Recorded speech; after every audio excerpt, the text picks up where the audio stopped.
നമ്മൾ ഇന്നൊരു യാത്രയിലാണ്. ഇടുക്കിയും കോട്ടയവും പത്തനംതിട്ടയും ഒക്കെ കടന്ന് കൊല്ലം ജില്ലയിലേക്ക് ഒരു യാത്ര. ഞങ്ങൾ വലിയ തോവാള ഇടവകയിലെ സൺഡേ സ്കൂൾ അധ്യാപകർ നടത്തിയ അതിമനോഹരമായ ഒരു വിനോദയാത്രയുടെ വിശേഷങ്ങളാണ് നിങ്ങൾ കാണാൻ പോകുന്നത്.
കുരങ്ങിൽ നിന്നുമാണ് മനുഷ്യനുണ്ടായതെന്ന് പണ്ടെവിടെയോ കേട്ടുമറന്നത് സത്യമാണ് എന്ന് ഞങ്ങൾ തിരിച്ചറിഞ്ഞ നിമിഷമായിരുന്നു അത്.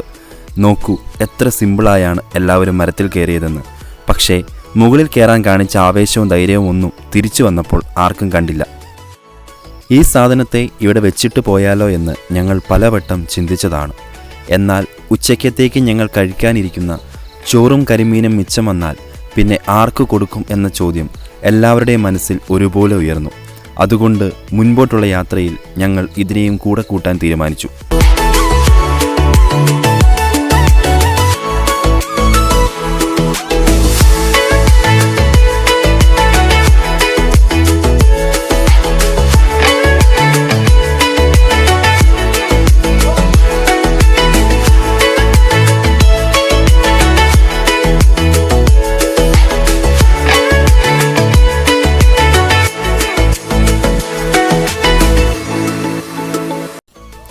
കേരളത്തിലെ ടൂറിസം മേഖലയിൽ 9ാം സ്ഥാനമാണ് മൺട്രോ തുരുത്തിനുള്ളത്. 14 വെറൈറ്റി കണ്ടൽ ചെടികളാൽ സമ്പന്നമാണ് ഈ തുരുത്ത്. മൺട്രോ തുരുത്ത് മൊത്തത്തിൽ കറങ്ങി വരണമെങ്കിൽ ഏകദേശം 5 മണിക്കൂർ എങ്കിലും എടുക്കുമെന്നാണ് വള്ളക്കാരൻ ഞങ്ങളോട് പറഞ്ഞത്. മത്സ്യസമ്പത്ത് ഏറ്റവും കൂടുതൽ വർദ്ധിപ്പിക്കുന്നതും കൊടുങ്കാറ്റിനെ തടഞ്ഞു നിർത്തുന്നതും ഏറ്റവും ശുദ്ധമായ ഓക്സിജൻ ഉൽപ്പാദിപ്പിക്കുന്നതും കണ്ടൽ ചെടികളാണ്.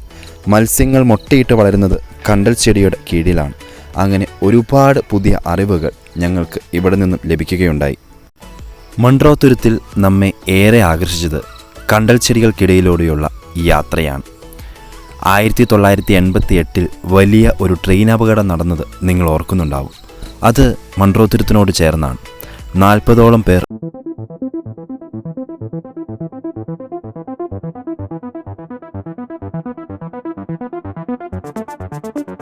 പ്രധാനമായ സ്ഥലങ്ങളാണ് മൺട്രോ തുരുത്ത്, പട്ടം തുരുത്ത്, പേഴും തുരുത്ത്, പെരിങ്ങാളം ഇവയൊക്കെ. ഇതൊന്നും പണ്ട് ദ്വീപുകളായിരുന്നില്ല. പണ്ടിവിടെ കല്ലടയാറിൽ നിന്നും വെള്ളം കയറുന്ന സമയത്ത് വെള്ളപ്പൊക്കമുണ്ടാകുമായിരുന്നു എന്നാണ് പറയപ്പെടുന്നത്. ആ സമയത്ത് വെള്ളപ്പൊക്കം നിയന്ത്രിക്കാനായി ബ്രിട്ടീഷ് കേണലായിരുന്ന ജോൺ മൺട്രോയ് ഇവിടെ ആറിൻ്റെ ഭാഗത്ത് ഒരു കൈവഴി സൃഷ്ടിച്ച് വെള്ളം മറ്റൊരു ഭാഗത്തേക്ക് തിരിച്ചുവിട്ടു. ആ ആറിന് പുത്തനാറെന്ന് പറയപ്പെടുന്നത്. വെള്ളം അങ്ങനെ പുത്തനാറിലേക്ക് ഒഴുകിയ സമയത്തുണ്ടായ തുരുത്തുകളാണ്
വിശാലമായ അഷ്ടമുടിക്കായലിൻ്റെ ഭാഗത്താണ് നമ്മളിപ്പോൾ എത്തി നിൽക്കുന്നത്. അതിലൊരു ഭാഗത്ത് ഒറ്റക്കണ്ടൽ എന്ന് പറയുന്ന ഒരു സ്ഥലമുണ്ട്.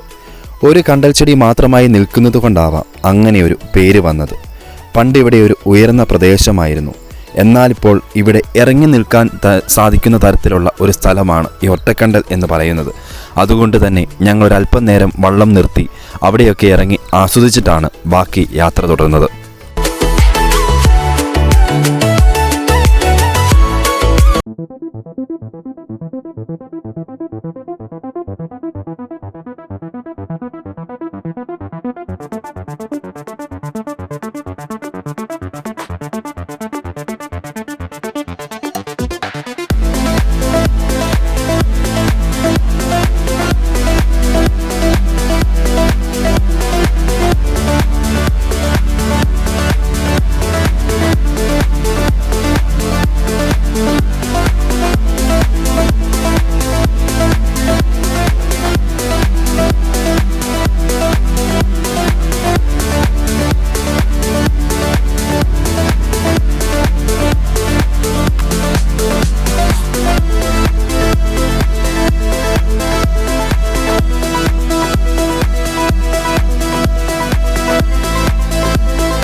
ഇവിടേക്കുള്ള യാത്ര ഞങ്ങൾക്ക് അല്പം കൂടി രസകരമായി അനുഭവപ്പെട്ടു.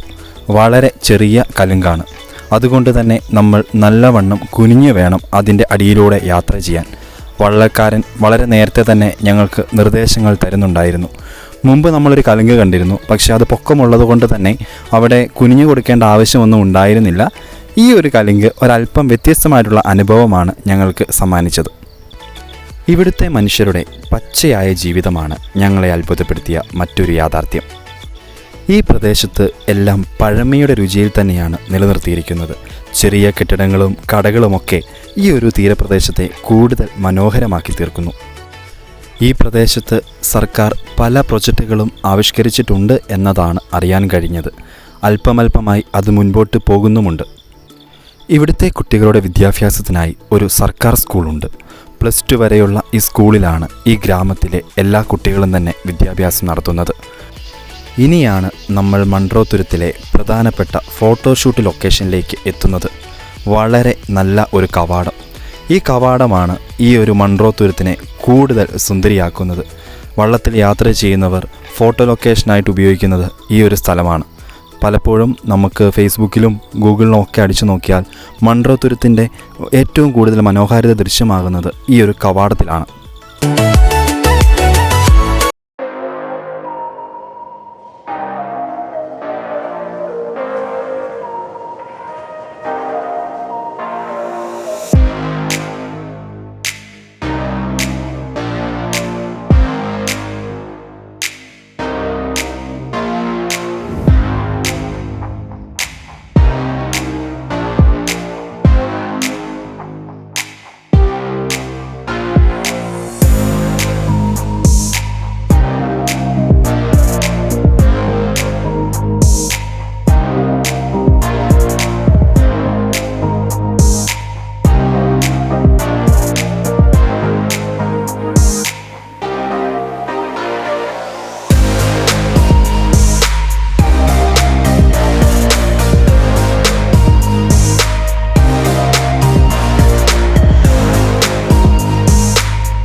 കാഴ്ചകൾ അവസാനിപ്പിച്ച് ഞങ്ങൾ അവിടെയുള്ള ഡച്ച് പള്ളിയിൽ എത്തിച്ചേർന്നു. പഴമയുടെ മാധുര്യം അതേപടി നിലനിർത്തിയിരിക്കുന്ന ഒരു ദേവാലയമാണിത്. ഞങ്ങൾ റോഡ് മാർഗം യാത്ര ചെയ്തതുകൊണ്ട് തന്നെ വണ്ടി നിർത്തി ഒരു റെയിൽവേ പാളമൊക്കെ ക്രോസ് ചെയ്ത് ഒരല്പം നടന്നതിന് ശേഷമാണ് ഈ ഒരു ദേവാലയത്തിൽ എത്തിച്ചേർന്നത്. വളരെ സുന്ദരമാണ് ഈ ഒരു പ്രദേശം കാണുവാനായിട്ട്. ഈ ഒരു പ്രദേശത്തിൻ്റെ ഈ ഒരു ദേവാലയത്തിൻ്റെ മുൻഭാഗം അതിവിശാലമായ ജലമാണ്. കായൽ മാർഗമാണ് ഈ ഒരു ദേവാലയത്തിൻ്റെ മുൻവശത്തേക്ക് എത്തിച്ചേർക്കാനായിട്ട് നമുക്ക് സാധിക്കുന്നത്. അപ്പോൾ ഞങ്ങൾ അവിടുത്തെ കാഴ്ചകളൊക്കെ ആസ്വദിച്ചു. ഈ ഒരു പള്ളിയുടെ പേര് അതിൻ്റെ ഫ്രണ്ടിൽ ബോർഡിലുണ്ട്. സെൻറ്റ് മേരീസ് ചർച്ച് ഇടച്ചാൽ ഡച്ച് പള്ളിയാണ് കൊല്ലം രൂപതയുടെ കീഴിലുള്ളത്. പ്രധാനപ്പെട്ട ഒട്ടുമിക്ക ട്രെയിനുകൾക്കും മൺട്രോത്തുരുത്തിൽ സ്റ്റോപ്പുണ്ട്. അങ്ങനെ നമ്മുടെ യാത്ര അടുത്ത ലക്ഷ്യസ്ഥാനത്തേക്ക് എത്തിയിരിക്കുകയാണ്. കൊല്ലം ജില്ലയിലെ സാമ്പ്രാണിക്കൊടി. മുട്ടപ്പം വെള്ളത്തിൽ കായലിലൂടെ നടക്കാൻ നിങ്ങൾ ആഗ്രഹിക്കുന്നുണ്ടെങ്കിൽ ഒന്നും നോക്കേണ്ട, നേരെ സാമ്പ്രാണിക്കൊടിയിലേക്ക് പോരുക. ഈ ഒരു പ്രദേശത്തെപ്പറ്റി കേട്ടിട്ടുള്ളവരും ഇത് കണ്ടിട്ടുള്ളവരും എല്ലാം ഒരുപാടുണ്ടാവും. വൈകുന്നേരത്തോടടുത്ത സമയത്താണ് ഞങ്ങളിവിടെ എത്തിയത്. അതുകൊണ്ട് തന്നെ ആ ഒരു ചൂടിൻ്റെ മടുപ്പൊന്നും അറിഞ്ഞില്ല. വളരെ എൻജോയ് ചെയ്താണ് ഞങ്ങൾ ഇവിടെ നിന്നും തിരിച്ചു പോകുന്നത്. നമ്മൾ സാമ്പ്രാണിക്കൊടിയിൽ എത്തിയതിന് ശേഷം അവിടെ നിന്ന് ഒരു 5 മിനിറ്റ് പോലും വേണ്ട, 3-4 മിനിറ്റോളം നമ്മൾ ബോട്ടിൽ യാത്ര ചെയ്താണ് നമ്മൾ ഈ ഒരു തുരുത്തിൽ അവരെത്തിക്കുന്നത്. ഇവിടെ എത്തിക്കഴിഞ്ഞാൽ നമ്മുടെ മുട്ടപ്പം മാത്രമേ വെള്ളമുള്ളൂ. നമുക്കിതിലൂടെ വളരെ എൻജോയ് ചെയ്ത് നടക്കാനായിട്ട് സാധിക്കും. അപ്പോൾ ഞങ്ങൾ അവിടുത്തെ കാഴ്ചകളൊക്കെ ആസ്വദിക്കുകയാണ്. ഞങ്ങളുടെ കൂടെയുള്ള ടീച്ചർമാർ അവിടെയുള്ള കടകളിൽ നിന്ന് വ്യത്യസ്തമായിട്ടുള്ള പഴവർഗ്ഗങ്ങളൊക്കെ മേടിച്ച് രുചിച്ച് നോക്കുന്നുണ്ട്. അപ്പോൾ ഇവിടുത്തെ കടകളൊക്കെ ചെറിയൊരു ടേബിളൊക്കെ ഇട്ട് എന്താ പറയുന്നത്, നിങ്ങൾക്ക് ഈ ഒരു വിഷ്വൽ കാണാനായിട്ട് സാധിക്കും. ഇവിടെ ഇട്ട് വിൽപ്പനയും കാര്യങ്ങളൊക്കെ നടത്തുന്നുണ്ട്.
എത്ര മനോഹരമായാണ് ഞങ്ങളുടെ അമ്മമാർ വള്ളം തുഴയുന്നതെന്ന് നോക്കൂ.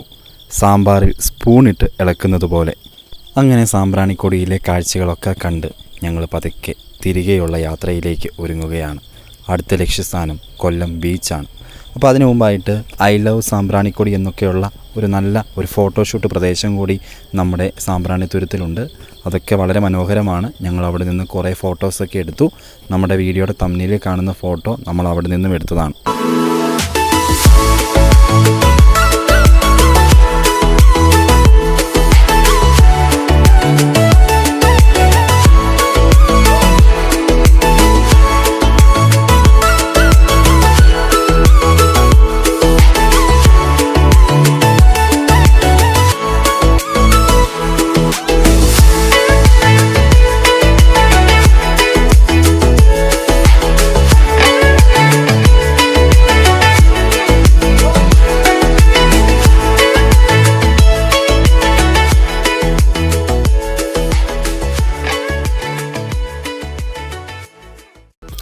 അങ്ങനെ നമ്മുടെ യാത്ര അടുത്ത ലക്ഷ്യസ്ഥാനത്ത് എത്തിയിരിക്കുകയാണ്. കൊല്ലം ബീച്ച്. ഇവിടെ ഇറങ്ങി കുളിക്കാം എന്നൊക്കെയുള്ള ഉദ്ദേശത്തോടു കൂടിയാണ് ഞങ്ങൾ ഇവിടേക്ക് വന്നത്. പക്ഷേ ഇവിടെ വന്നപ്പോഴാണ് അറിയാൻ കഴിഞ്ഞത് വളരെ അതിശക്തമായ സുരക്ഷാ സംവിധാനമാണ് ഇവിടെ ഒരുക്കിയിരിക്കുന്നത്. അതുകൊണ്ട് തന്നെ വെള്ളത്തിലിറങ്ങാനോ കുളിക്കാനോ ഉള്ള സൗകര്യങ്ങളൊന്നും ഇവിടെ ഉണ്ടായിരുന്നില്ല. അതുകൊണ്ട് ഞങ്ങൾ കുറേ കാഴ്ചകളൊക്കെ കണ്ട് മടങ്ങുകയാണ് ചെയ്തത്.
അങ്ങനെ ഞങ്ങൾ കാഴ്ചകൾ അവസാനിപ്പിച്ച് അസ്തമയ സൂര്യനെയും കണ്ട് തിരികെ യാത്രയാവുകയാണ് കട്ടപ്പനയിലേക്ക്.